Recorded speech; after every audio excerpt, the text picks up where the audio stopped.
Business brokering right now in many ways is like the Wild West. There isn't a ton of regulations.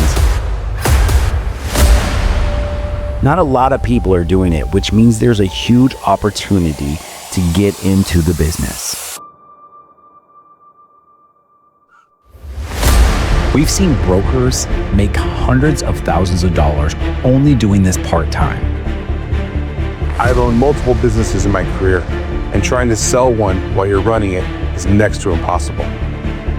When I first started in this business, we found that a lot of business owners were needing to sell their business, and they were so grateful when we reached out. This course is about teaching you how to find those business owners who are ready to sell and how to reach them with confidence. We will cover how to track productivity, social media to connect with business owners, and how to inspire owners to get quality appointments. Getting your first listing isn't about tirelessly working. It's about sticking to the plan this course gives you. This is how to get your first business listing in 30 days or less. Let's begin.